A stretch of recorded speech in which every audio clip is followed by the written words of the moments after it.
Hey guys, Blue Falcon here, coming at you with another gun review. Today we have the Henry Mare's Leg, chambered in 22 mag. But before we go any further, I'm going to clear the firearm of all ammunition. As you can see, chamber, breech, whatever you want to call it, is clear. And to go a step further, we're going to remove the spring, tubular spring, and tip it up, and there's nothing in there. So this weapon is clear and safe. Alright guys, today we have a Henry Mare's Leg chambered in 22 mag. I know this is in stark contrast compared to what I usually review, which is more modern concealed carry pistols. But I'm going to explain all of that in just a second. First, I want to read out the specifications for this particular firearm. The barrel length is 12.8 inches. The overall length of this firearm is 24.5 inches. The weight is 4.5 pounds. Stock is American walnut, and the website says that it can hold 9 rounds. I'll be honest with you, I've loaded this thing a few times. I can only get 8 in the tube, all right? And the website didn't specify if it was 8+1 or if they were actually trying to say that you can actually get 9 rounds in the tube. For me, that's just not the case. I can't get 9, I can only get 8. Anyways, why did I choose to buy this gun? Well, for one, I was actually looking for a weapon or a gun that can help me survive in the woods. I've been on this survivor kick here lately and just trying to get prepped for the worst should it ever happen. If I had to live or survive out in the woods, I just want to have the things that I need to be able to do such. And I've got a Marlin 4570 guide gun, but you can't really hunt small game with that because you're gonna blow them apart, and there's not gonna be anything left of the game that you're trying to eat. So I decided to go with a Mare's Leg. Originally, I was gonna try and get a Henry full-size rifle chambered in 22 mag. The one I was looking at was the Evil Roy edition, and before I could get my hands on it, it got sold. So I started looking at another full-size rifle. It was a Henry chambered in 22 mag, and this was on Gunbroker. And this Mare's Leg came up in the suggested firearm, and I saw it and I started thinking about it. I was like, you know what? I could see having the advantages of having this Mare's Leg over a full-size rifle.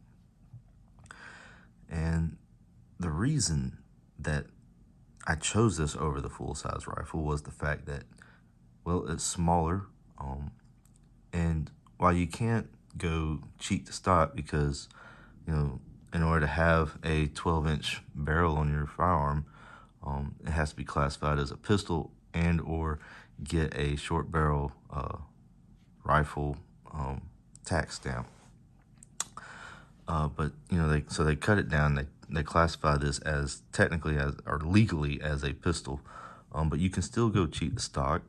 You're just not going to rest the stock against your shoulder and fire the weapon. It's just not going to happen. You're going to be crimped up, and if you can actually do that, it's not going to be the most comfortable shot in the world. But you can still go cheat the stock and still get a steady lineup on your sights.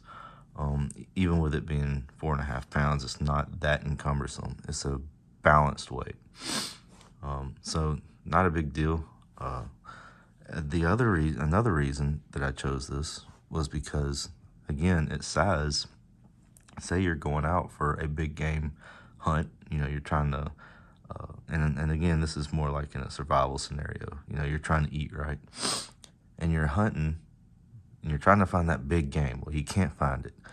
But small game is abundant. It's everywhere. Well, you can carry this as an alternate firearm, and you can still come home with something, even though it's not that big juicy deer you were looking for. At least you could come home with some squirrels, some small birds, whatever it may be, rabbit. And you're not coming home empty-handed. At least you won't go to sleep hungry. The other thing is that it's a lever action. Lever actions are very reliable and durable. It's a rugged design, so you're out in the woods. You don't have the best of spaces to clean your firearms. This requires minimal maintenance, with it being a manual loader. So it definitely holds the edge in that category over an auto loader. And this design is tried and true. I mean, it's an old, dated design, but man, they still make it for a reason. It's still purchasable for a reason. And it's because it's just a fantastic firearm. It holds its weight. I did choose the 22 mag over the 22 long rifle because the 22 mag, it outperforms the 22 long rifle. And it's not leaps and bounds better than the 22 long rifle, but it was enough of a performance gap that I decided to go with 22 mag. Get a lot more velocity out of it, and my guess is that it's probably a little bit more accurate than 22 long rifle. The other side of this is that this gun is not encumbersome, and when I'm talking about its encumbrance, I'm talking about not just the length or the weight of the firearm, but also the shape. If you wanted to sling this gun or any lever action, it's actually a comfortable sling with a 2-point sling, because it doesn't have that big long mag sticking out that's stabbing you in the spine if you've got it slung across your back. So it's nice to not have to worry about the encumbrance of this weapon. But that's pretty much it in a nutshell as to why I bought this gun. Like I said, and the quality, I've never owned a lever action from Henry. This is a first for me. And I'll be honest with you, the quality of this firearm, like, you can really feel the quality. Is definitely, I can tell you right now that if you were to drop this, don't expect it to break easy. This thing will definitely hold its weight very well, and I believe that it will make a very good addition to a camping loadout or survival loadout, whichever one you're trying to buy it for, or both. But again, if you can get your hands on one of these, I highly advise doing that. These guys do have some disadvantages. Reload time, as far as like putting more shells or rounds into the firearm, it will take quite a bit longer than if you were to just have a box magazine fed weapon. And not only that, but they're pricey. I guess these guns are I guess they're hard to find, or either that or people are being assholes and they're really price gouging these guys. I know several years ago when I bought my guide gun, it was about $500, a little more. It was right at 550. And now, those guide guns can go anywhere from like $1,500 to $2,500. I think it's insane, but hey, that's just the way the world turns right now. I do think it's bullshit that they're price gouging them, but this gun right here, I found it on Gunbroker. It was one of two that I saw, and it cost me right at $530, and that's not including tax, shipping, and transfer fee. So it was a little bit more than $530, closer to 600. But I do believe it will be worth it in the long run. But anyways, I hope you guys enjoyed the video. And, if you guys are, you're all tacticaled out and you've never thought about owning a rugged manual loader, I hope this kind of gave you a little bit of knowledge and insight, and help broaden your horizons when it comes to looking at firearms. And if you are already subscribed, thank you for your support. I am a believer of only keeping the guns I need.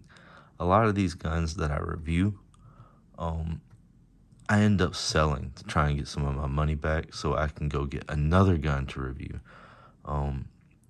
And with that being said, if I can get the channel monetized, I'll end up probably giving away most of these guns that I review.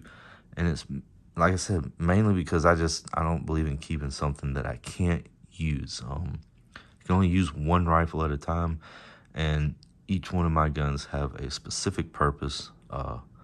Even the pistols, the revolvers, you name it, they all have a purpose. So, I'm not saying that if you want to, if you want 1,000 guns, by all means, go buy 1,000 guns. I'm not a hater or anything like that. I don't keep that many guns just because I can't use them. But with that being said, I appreciate the support from you guys. If you like the video, like it. If you like what I got to say, subscribe for more videos. And I'll catch you on the next review. Blue Falcon out.